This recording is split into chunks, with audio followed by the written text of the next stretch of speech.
Crazy अभिषेक दादा, कोणती bike आहे रे? Crazy crazy crazy.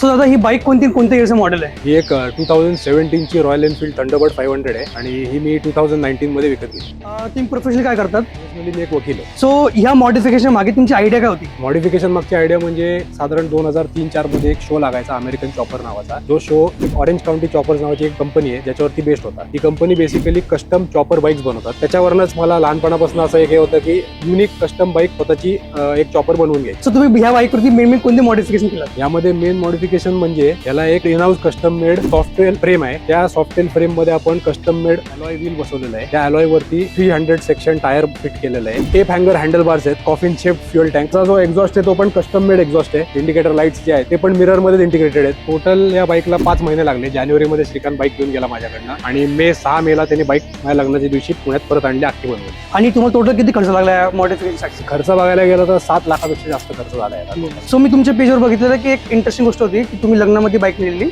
त्याच्या मागे स्टोरी काय होती? ही जी बाईक आहे ही ऍक्च्युली तयार होणार होती जून पर्यंत. पण ज्यांनी ही बाईक बनवली आहे श्रीकांत दळवी मराठा मोटरसायकल, त्यांना जेव्हा कळलं की माझं लग्न 6 मेला आहे, त्यांनी विचारलं मला लग्नामध्ये एंट्री कशी होणार आहे. एंट्रीचा असा काही प्लॅन नाहीये. ते म्हणले मी सकाळी बाईक पुण्याला घेऊन येतो काही करून आणि एंट्री तुमची बाईकवरनं झाली पाहिजे. म्हणून त्यांनी 4 वाजता पहाटे निघून 9 वाजता ते लग्नाच्या जागेवरती आलेले होते आणि मग माझी लग्नाची एंट्री बाईकवरती झालेली आहे. तुम्ही तर नवीन जे मुलं आहेत किंवा जे एक्सपिरियन्स लोक पण आहेत त्यांच्यासाठी काय सजेशन देणार तुम्ही? भरपूर अभ्यास करा आणि मग मॉडिफिकेशन करा. मी पण 2019 मध्ये पहिल्यांदा श्रीकांत बरोबर माझा कॉन्टॅक्ट झाला आणि त्याच्यानंतर 6 वर्षांनी मी मॉडिफिकेशनचा फायनल डिसिजन घेतलाय. सो आता मला याची राईड द्या यार. घ्या ना, चालव ना.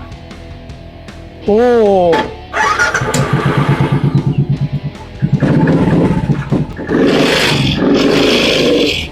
तुम्हाला हा व्हिडिओ आवडला असेल तर लाईक करा, शेअर करा आणि रितेशला फॉलो करा.